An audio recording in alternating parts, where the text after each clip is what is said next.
it's starting a new BRM role during lockdown. What was the impact and the lessons learned? So if I can hand over now to Paul from National Lottery Community Fund, Nick from the Royal British Legion, Jag from NFU Mutual, and obviously Jeremy, to introduce yourselves and take it away. Thank you very much. Thank you, Estelle. And so I'll be just hosting this mini panel discussion. And it is a very interesting topic of entering a BRM role during lockdown.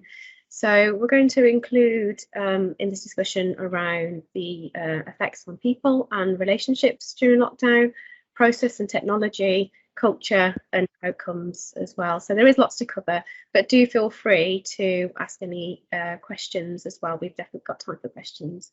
So I think we're going to ask Paul, Nick and Jeremy for introductions, please. Hi, I'll go first. Paul Aspel, IT Business Partner at the National Lottery Community Fund. I started last September, so just coming up to 11 months. And my previous role, I had worked remotely, but I'd not actually come into an organisation where I'm completely remote. I've only ever met 3 people that I work with in an organisation of 850, so it's quite an experience. Hi, I'm Mick Little. I'm a Senior IT Business Partner at the Royal British Legion, a role I started back in October 2020, so 9 months in. Prior to that, I was an IT Business Partner at the National Trust. I had been there for 6 years, so the role wasn't new, but coming into a new organisation in this scenario certainly was. Over to you, Jeremy. Hello, yes, so I'm Jeremy. I work for Utility Energy as a Senior Business Relationship Manager. So I started in February. So that was interesting, and that was my second start. I did a short stint with SSE for 4 months, a contract role as a BRM as well. So I managed to start a role twice in lockdown after leaving the University of Southampton last summer, after being a BRM there for 4 years. So yeah, it's an interesting take joining when you don't actually see anybody. Yeah, it's been changed for everybody, hasn't it? I had maternity leave during lockdown, so I had my baby in April last year. So it was a totally different experience as well. And coming back to work April this year, there's been new leadership, there's new people in the team. I've got new divisions. So yeah, it'd be interesting to understand everyone's points of view. So we'll start with Paul. Paul, if you want to give us a sort of flavour of what it's been like for you. Well, it's the classic, it's different, but not different. It was one of those where you follow the same processes you usually do when you join an organisation. You start to investigate, you get the org chart, you start meeting some colleagues, you start having those conversations. I'm lucky enough to have some excellent colleagues, and there was an experienced IT business partner already in place. So there was a bit of the lay of the land. But of course, it's one of those situations where you miss those casual conversations. You're not sat at a desk. There isn't somebody to the left or to the right of you. You can't really just sort of lean over a desk. Oh, I'm just looking at this. Oh, I've had this bit of information come my way. Who do I speak to first? I mean, we're going to touch on some of these things later. But it's also picking up hints and tips. How do people even know to contact you? You know, so for me, an important part was shadowing the other IT business partner and also my line manager, who's the head of service and engagement. So it's the service team and the engagement team, and jumping on board with the solution analysts as well, joining their chats, asking them questions. So they were people like I kind of help. So it's probably, as I said, it's the way you've done stuff. You're just having to think in a completely different way of the way you might do it. Hopefully it's a one-off. This hopefully will end at some point. We won't have another pandemic, but it's an interesting skill because you're having to think in a slightly different way to you would have done in the past. Definitely those casual conversations are difficult. Those where you get stopped in the corridor or somebody asks you a question, you don't miss that so much, but you do miss learning the cultural part of it as well. I have conversations with people where they'll turn around to me and they'll say, oh, when we used to go out on a Friday night and everybody used to meet after work and have a chat, and you think, oh, I completely missed out on those, because that's where you do meet people from other departments. You know, you see those cross relationships and stuff. Once my areas were defined for me, so I knew which directorates I was looking for, and I got a bit of intelligence on who to connect with, then we could start the whole process of stakeholder mapping, tracking what they're doing. And it was really useful to have a set of fixed questions that I asked everybody. And again, Hannah, my business partner colleague, had the great idea of asking everybody what their top 3 IT interests were. So having that kind of information was fantastic in our tracker, because it gave us a metric across everybody in the organisation to take a look at. So that was a useful little thing to have consistency across what we were doing. And I would spend quite a few minutes of every one of those stakeholder meetings just getting to know the person that I was in, and to do the things that we've just discussed. It's using those soft skills, getting to know people, get them to trust you. And my favourite saying, so if anything ever comes up, anything, please contact me first, and we'll have that conversation, and ingraining it into them. And I think it's paid off. I'm getting all of those stakeholders and their colleagues now contact me at very early stages, so it's developed into a sort of a strategic relationship quite quickly. Somebody pointed out in the previous presentation about all the tactical and the operational stuff that you have to do. Yes, people will ask you about printers, but develop a relationship along with your solutions team, and they'll be able to help you out in those areas. So, and everybody likes you because you've got somebody to talk to them. So similar but different, but the same. Yeah, no, I agree with you. I think it's following up on the last presentation, you know, where we have that emotional intelligence, we've got that kind of social intelligence as well. So we are social creatures, and I think the only thing we'd love to do is to be with other people, really. So I think for some of us it's been, you know, quite difficult. Jeremy, what would you say has been a reflection on your time? I think the reflection really is it's very different getting to meet people, because you do just, I sit here on my own, and apart from the dog and my partner downstairs, I don't really see anybody during the day physically. So you do have to sort of make that first step with everybody, because even though the email goes out to say Jeremy's joined, this is the area he's looking at, and all your stakeholders, and whereas before you might have got that whistle stop tour around the campus or the offices and said hi to everybody and you forget their names initially, those first meetings can be a little bit more intense because you're there, it's just a one-on-one. So yeah, you do have to think about what you're trying to go in, and it's building. What I found is try and build out that initial just general chat, so you don't go straight into an agenda.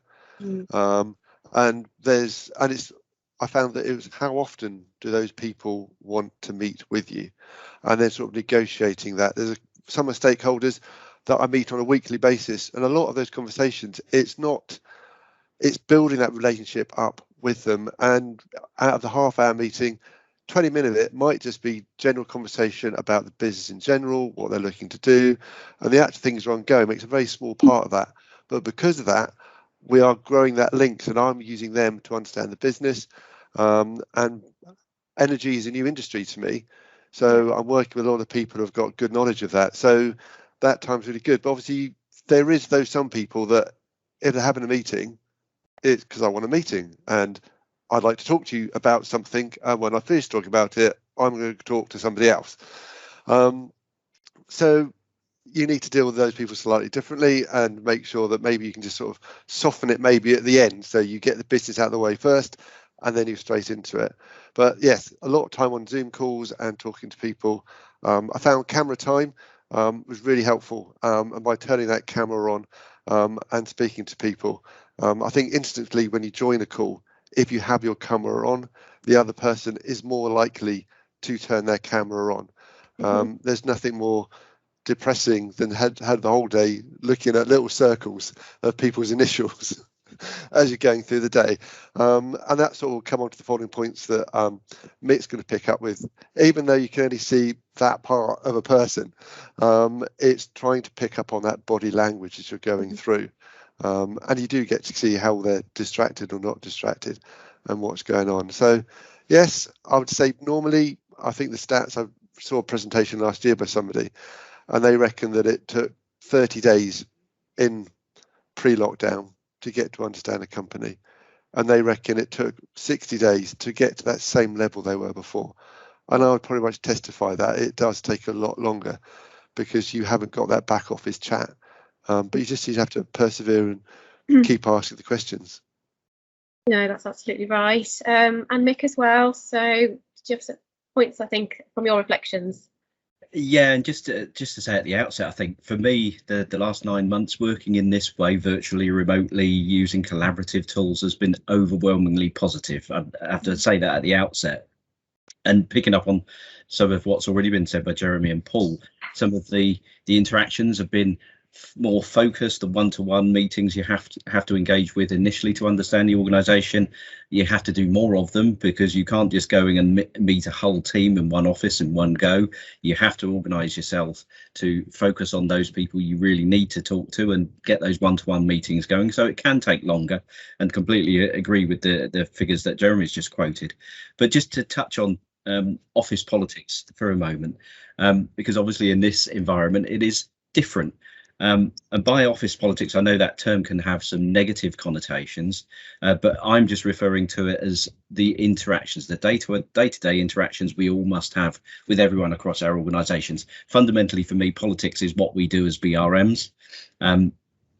This is one area where I've felt that these tools that we're using now, the way that we're working now, even as we're moving into a more hybrid model, have been really positive, because there are fewer opportunities for one voice to dominate. If you're in a group session, I've found, certainly within my organisation, if you're in a group session, a group meet on Teams, as we're all using now, there's fewer opportunities for one voice to dominate.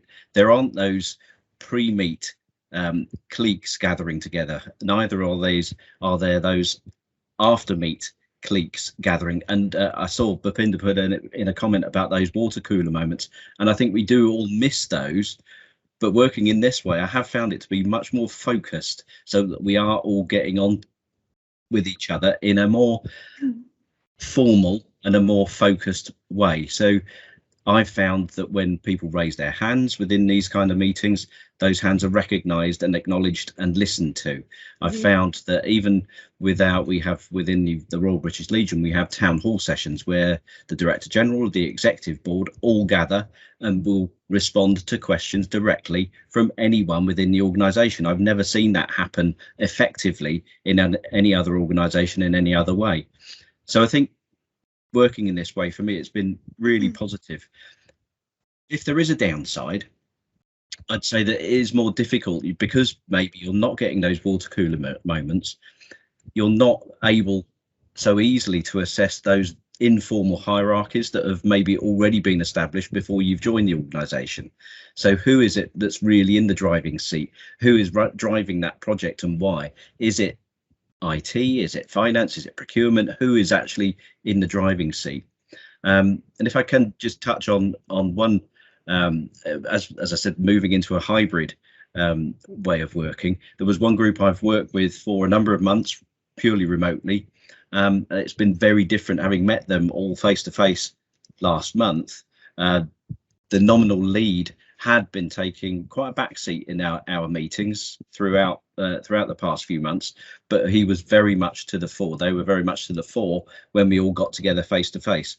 On the other hand, one of my peers in that group, who had been very, very confident, articulate, expressive, enthusiastic in that group meeting in the same room with all of us in the same room, had been very, very different. So the group dynamics had changed completely. They in that meeting were very shy, hesitant, and seemed to be lacking in confidence. And it hadn't been apparent at all up until that point. So yes, like Paul said, it's different but the same. For me, it's been overwhelmingly positive, but not without some of those challenges along the way, which I think we should all be expecting.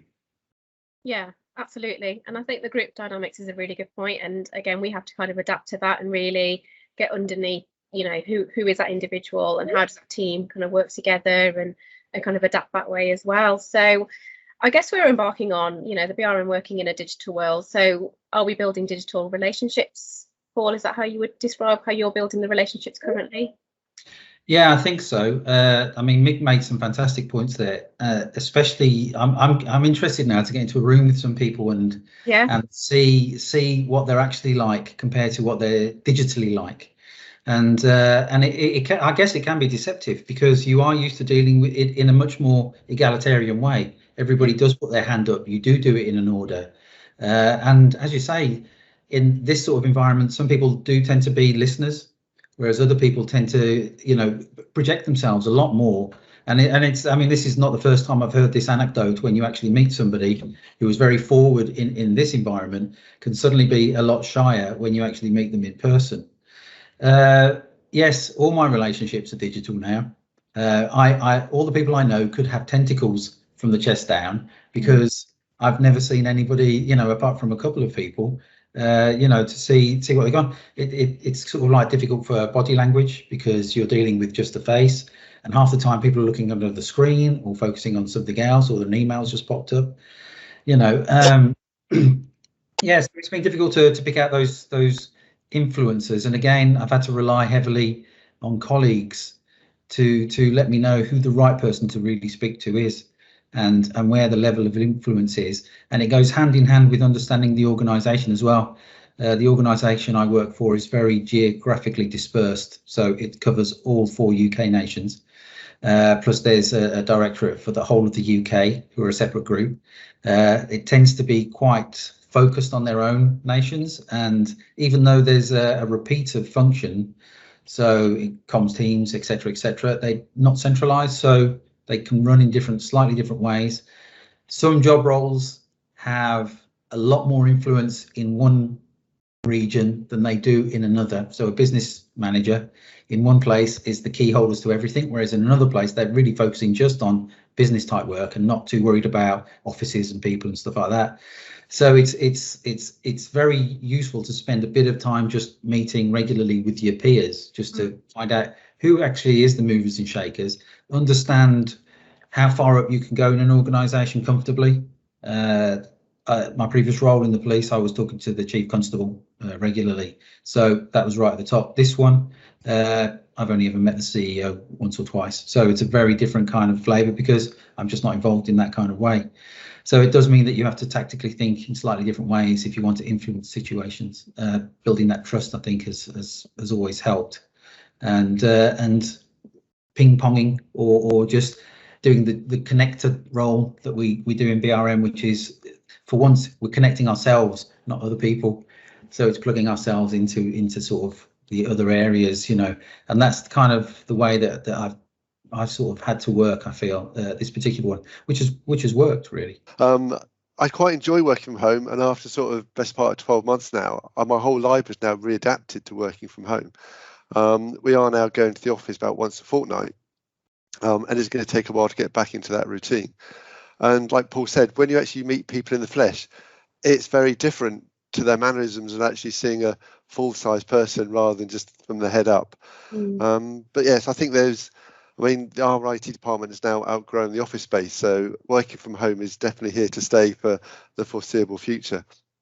But it's definitely going to be interesting times as we try and build up. But I think you do forget sometimes that there are other people in the organisation, and it's how you reach out to them. Yeah, I think that's a really fascinating point around the shift now. You know, we have got probably more IT people than Desk can cope with. So that kind of real push for less presenteeism, you know, in offices and in IT as well, more around agile working and kind of striking that right balance between at home and the workplace. And I personally am looking forward to tipping the balance more in the workplace direction for myself. How about going into a new company and kind of the world of all the processes and things like that? Jeremy, how have you found getting on board with that? It's been a voyage of discovery, trying to find out how things work. Are things documented? If they're not documented, what can we put in place? It's been very interesting in that utility has grown quite significantly over the last 4 or 5 years. And because of that, I think it'd be fair to say some of the processes and documentation hasn't necessarily kept pace in all places. So that's been a really interesting thing to come in to find that actually things sort of happen, but because the company's now so big, the people who used to do it are now doing other jobs and other people have moved into the position. So we've worked very hard as a team, and we've got BAs and we're recruiting more BAs potentially to start actually looking at those processes. And I think Aaron mentioned in the comment earlier about talking about the business. Well, we're actually seeing we're not working with the business, we're part of it. We've recently mapped out the whole a whole process that is 98% of it is all business operation driven. But using the skills and talents of the BAs we've got, we've mapped out that process, and now we've actually turned that back over to operations, and they've used that to build up a project plan for a process that needs to be repeated throughout the year. So that's really good. But yeah, it can be really hard trying to find stuff. And yes, it's great people can send you to wiki pages and stuff, and you can read through it. But at the end of the day, nothing really replaces sitting down with somebody with a whiteboard and going, right, okay, so this bit here, how is it linked to everything else? And having that actual sort of physical interaction, shall I say, rather than just sort of reading through that document. But yeah, so that's where I am 6 months in. Finish that point, just saying that one of the things that my organisation is doing is hiring a BA, which I'm really looking forward to, because it's somebody that can go in and do that nitty-gritty work that it's not really my forte. I can do it, but it's so I'm looking forward to working with somebody like that, because I tend to find I get more ideas back off a BA to help me push relationships forward and work for the business, you know, to make every side get what they need, really. Yeah, that's right. It's that kind of want for a healthy combination of people, process, technology, you know, all working together. And like you said, it feels quite tactical until we kind of embark on the whole workshopping together and things like that. And there's the tools are out there, but I think a lot of us are still on that journey to mature to use all those tools as well. I have found a lot of business, my business areas are, you know, getting more requests for SharePoint hubs and how they want to communicate with the rest of the company as well. So a lot more uptake in SharePoint. So this kind of more front of store, what they offer and things like that. And so for coming in again, I've kind of really helped me understand what the other areas, our business areas and internally in our IT departments, you know, what they do and how we should interact with them as well. And also I think the technology has given BRM, you know, in terms of visibility as well, a greater reach, a greater stretch. So I've attended a lot of introductions to the BRM, for example, for me.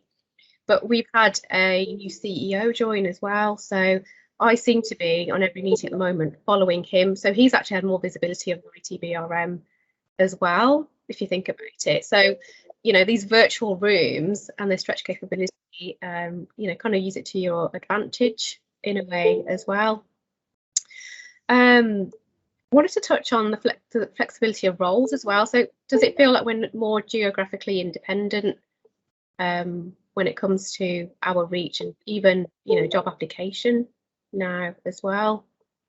Yeah, Jag, if I can pick up on that point, certainly from my perspective, I wouldn't be in this role, I don't think, if pre-pandemic it had been advertised, because the organisation I work within is still very much London centric. That role would have been essential to have been able to commute on a daily basis into the London office. So it's enabled my organisation, and I'm sure this is true of many other companies and organisations, that they can cast their net far more widely and recruit people. And my line manager has been very blunt and clear about this, that he can afford to recruit people at a lower salary because there aren't the London weighting issues. There are regional variances in salaries. So it has worked for my organisation very, very effectively. I'm very happy, by the way, with what I'm being paid and the situation I find myself in. But I think it has given organisations far greater flexibility in their recruitment ability. Yeah, I think so too. And I'm hearing there's been an upsurge in roles for IT business partners as well.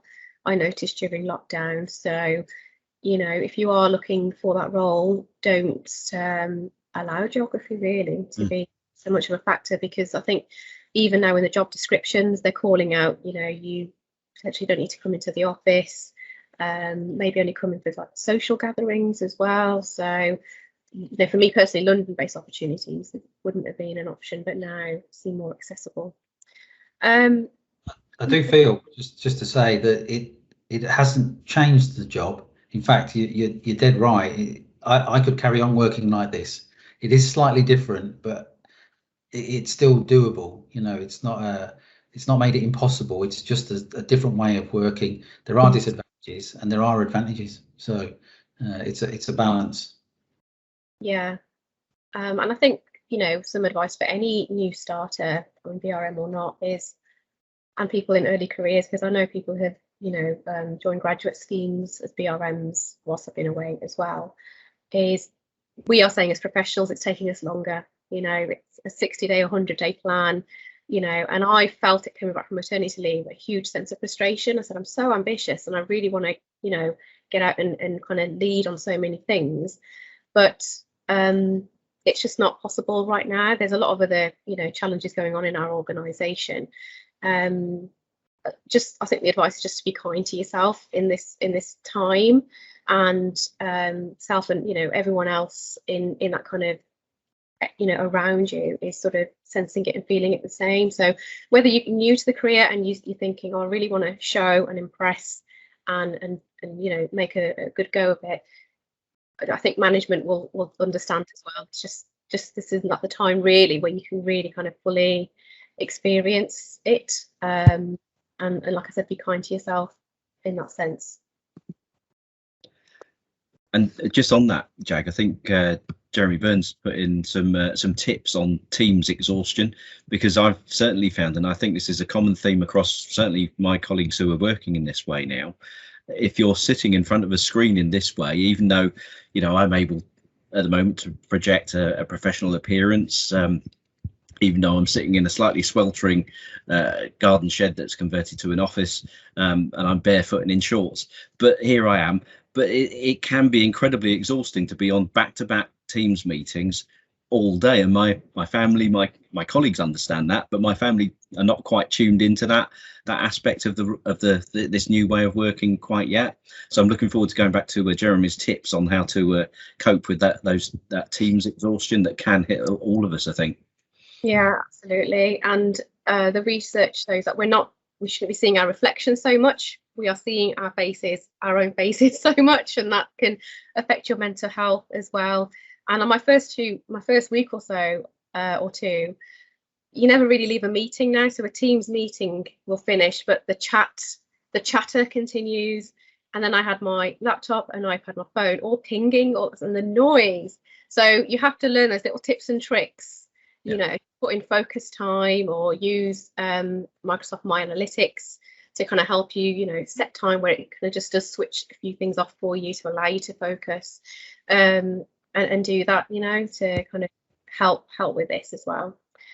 Just going on to sort of the final-ish section as well. Any other sort of tips around, is it team building and things like that, or anyone wants to on that point? Yeah, I think on the team building side, I think you have to make more of an effort than you would do in the office, because you don't get the would you like a cup of tea. So I think you do have to make that effort. I mean, we have met in the office as a BRM team, and we purposely arranged it so actually we went out for lunch on the 2 or 3 occasions we've all managed to get there, which is really nice because you get that more social interaction and you get to understand each other far better than just sort of going into the office, doing the day's work and leaving. So yeah, it's you may have to make more of an effort to talk to your colleagues and build that teamwork up with your immediate team and those other people. And like I said, you do need to be kind to yourself, and almost, if you're not careful, you lose control of your calendar and your diary. So I think it's really important that at the beginning of the week or whatever, you sit down and you go, well, actually, I'm going to block out 2 hours on this day where actually I'll say I'm out the office, but actually I'm just going to be sat there doing all the emails and doing the business brief or whatever it needs to be. So I think some of it you do need to take control of your own destiny. That's not too grand a statement, and carve out slice for yourself during the day. And just be honest with people and say, I'm doing this, I can't do that for you, which is always a very hard conversation to have. So yeah, focus time. That's a great invention, Microsoft. Thank you. Like big green blocks all over the place and not quite as many people. I've got the special few who I need to speak to or may need to speak to me, but the rest of the time I put those blocks in just to give you that bit of headspace, just so you can get stuff done. because there's usually a batch of emails that need to be worked on, and we all know that working quickly is part of our role as well. Really, you can't just leave something for 2 weeks. It's not good. So it's definitely, but yeah, I'm looking forward to meeting my colleagues for the first time. That'll be fun. Yeah. Just picking up on the social side of thing, I noticed, I think about 4 months into my role, one of our team left the organisation. They had been a contractor, so it just moved on to another contract. But they'd been really instrumental in all of the social aspects that we've been working really hard on through this virtual collaborative tools route. So they'd be the ones organising the after work quizzes, the lunch drop-ins, the virtual pub sessions after work, all of those kind of things. And so the rest of us have had to pick up those reins, and it hasn't been easy because it just hasn't come so naturally as it had to them. But you're right. I think Jeremy and Paul have mentioned it. You just need to work harder at this to keep the social aspects of your role, keep them going. Even if it is just within your immediate team. It has, I've found, been more difficult to involve wider stakeholders from around the business. It's worked okay within the immediate team, within IT that I work within, but engaging people on a wider basis has been difficult, and there's been less take up on those quizzes and drop-ins that we have organised. But we're going to continue working on that. And as we gradually get more access to the offices, I think that will pick up more, because we'll want to, having had that initial meet, we'll want to continue those informal chats that we've kicked off. I think, going back to the point I made earlier, I think this has been a more structured, organised and focused way of working. But all of us, I think, miss that social interaction as well. You need to find that balance, I think, and I think Sarah on the chat has made that point, that hybrid is here to stay, really. That's going to be an interesting one, isn't it, when we're going to have a mix of office and remote working, and it's going to be a very interesting experience to see what happens with that. I don't think anybody quite knows yet. We're prepared. I think we've got the kit. I know my organisation's got the stuff to do it, but yeah, it's working remotely in the office. That's what hybrid is, really, almost, isn't it? It's sort of like, trying to do what you do at home, but doing it in an office rather than just working in an office. Because if there's multiple people all on different calls, having different meetings, headphones are going to be something we're all going to need to wear, just so we can have that sort of privacy. And of course, then we've got the visual distractions of everything that's going around, rather than looking at a wall or whatever you normally look at in front of you, So yeah, it's going to be an interesting challenge.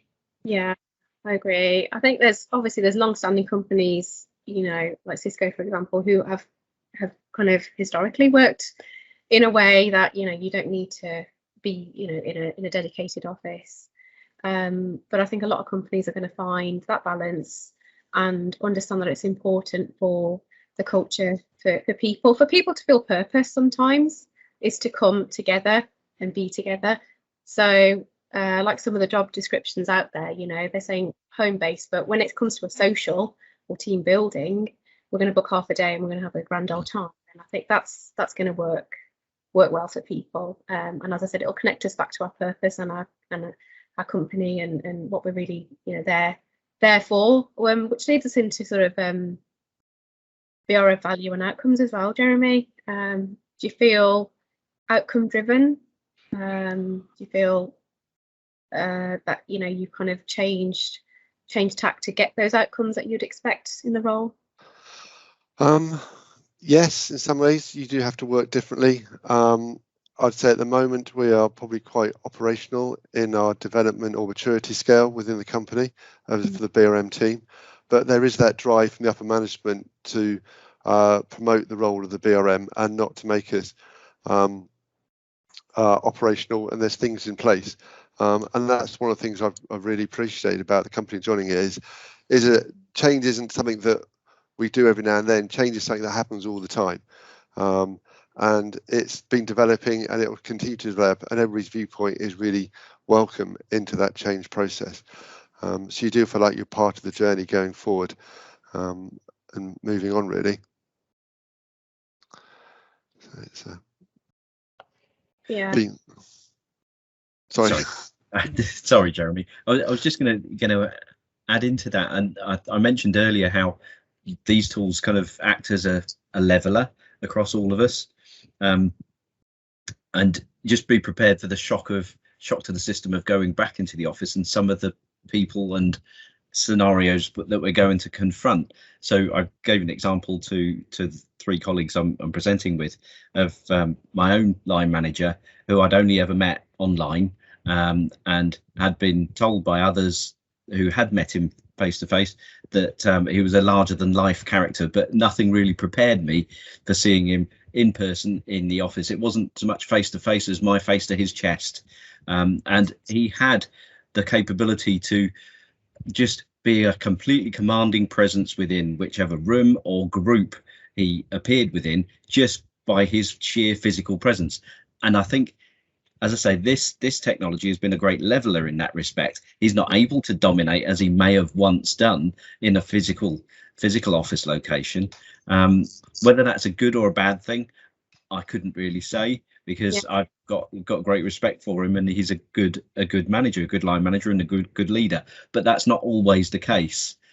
So on balance, I think I prefer this as a level playing field, that everyone does get the opportunity to have their say, that people respect the raised hands and the virtual way that we're working currently.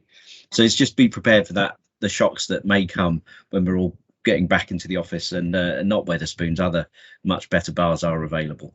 No, I completely agree with you. I think it's those factors around being sort of a leader, has changed now. So the power walking, the commandeering, the kind of being a bigger presence potentially, that has kind of dwindled a little bit. I miss my power walk. I do it on the school run. So anyone would think that I'm year 2, at primary school at the moment, the way I charge up to school. But we're kind of like you said, it's going to be interesting times ahead.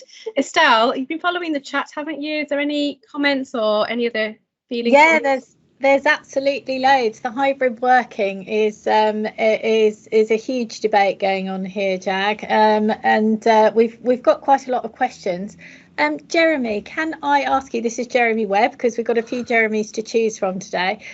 How tough would it be to say to people, if they want to put their cameras on and ask a question, that we can unmute them if they're not the panelists? Is that a tough one for you? It's just finding them amongst 78 people to put the click audio on. So it is probably quicker with our 5 minutes remaining, just so they could pop it in the chat. Okay, we'll do that. Just on that hybrid one, I think I've been sort of going backwards and forwards with my bad eyesight. New glasses on order, by the way. So just reading it, and the hybrid's really interesting about when we're all working from home. It's really easy because everybody joins in and it goes. But when you have some people in the office and some people at home, and Paul mentioned it as well, is how do you get that balance right? How do you get that technology in place to make sure that actually it is a level playing field between the environment and everybody can participate in the meetings? And I think it's over the next year or so, as this develops, I think the chairing and management of a meeting is going to become really key, to make sure that those external people do take part and do feel inclusive and participate within stuff. And I think somebody may have mentioned the theory of missing out. So if you're not in the office, do you get overlooked because you're at home? And so it's sort of, maybe you need to think strategically and tactically about your role. And okay, maybe it is a bit of a faff to do the hour and a half, 2 hour drive into the office, but maybe it is worth it to do it once a fortnight, just to make those physical contacts with people and be involved and pick up all of the stuff that you do miss out on from working remotely with everybody. I know what everybody else's thoughts are in our 4 minutes remaining. I was just going to say, one of the interesting things, my organisation must be psychic or had a what's it called, because they put in whole new video conferencing equipment, and we had a first meeting a couple of weeks ago with 3 or 4 people in a video conferencing room. So maybe the way is, if everybody's in the same location, we actually put them into a meeting room, and then everybody else was working from home. So at least it meant that everybody was at least in a room. But what was interesting, and you mentioned it as well, Jeremy, is how do they because if they're all on Teams, they've only got one camera if they're all in a room. So how do they put their hand? They're literally having to put their hand up. So as you say, there's going to be a whole new skill set for people chairing a meeting, just to be able to figure out who the right order. We're so used to a little row of yellow hands in the right order now in Teams that we know, oh yeah, it's your question, now your question, now your question. So when we've got half in a room or in different locations, that's going to be quite interesting. That's brilliant. Thank you very much, Paul. So Neil is asking, I don't know which, I've got so many screens to look at here. Neil, thank you very much for your question. As somebody who's going from being the IT guy for 8 years into a BRM role, do you have any tips of managing stakeholder expectations during this transition, and also your own expectations of getting your hands dirty? Having previously been an IT manager and then become a BRM, you do sort of have to safeguard yourself about trying to get into those technical conversations with the people and doing that technical fix. And sometimes it's handy because you can get that stakeholder engagement going earlier because they trust you. But I then think it's a matter of making them aware that there's a IT support line, and actually if they log it with that, they get a quicker response. So sometimes it's a bit like a controlled fire, in that if they email you, you maybe don't respond straight away, and then sort of say about that. If you do the support call, because I'm not here all the time. On the plus side, I don't have to any printer questions anymore because nobody's got a printer. So you could think that of a plus. But manage your stakeholder expectations. I would say be realistic with your timeframes. If you're saying you're going to do something, don't build in an excessive amount of time into it, but just think realistically, because obviously in a new job and a new role, everybody's very keen to want to deliver straight away. And I think it's really important that you do give yourself that breathing space, and appreciate that if you've got 3 days of meetings, you're not going to follow those actions up for 4 or 5 days potentially. So yeah, I think, sorry, Jag's got her hand up. I've got my hand up. My advice would be just to learn who your allies are around you. As a BRM, you're going to have to learn to not be the doer, but learn to navigate and orchestrate other people around you to do a lot of that work for you, really, in the BRM context. So learn who are the allies around you, who are the people who will work with you and work effectively with you, and they understand that the mindset that you're partnering as well. So you're there to kind of help each other and build those relationships across IT. That's absolutely brilliant advice, and I think we, again, it's just hearing all these perspectives, it's just so valuable for everybody. We have said we are keeping to time, and it is break time now, and I'm sure I'm sure some people will need a little bit of a comfort break. Jeremy Byrne, I'm relying on you to put an appropriate GIF in for our tea break and our biscuit break.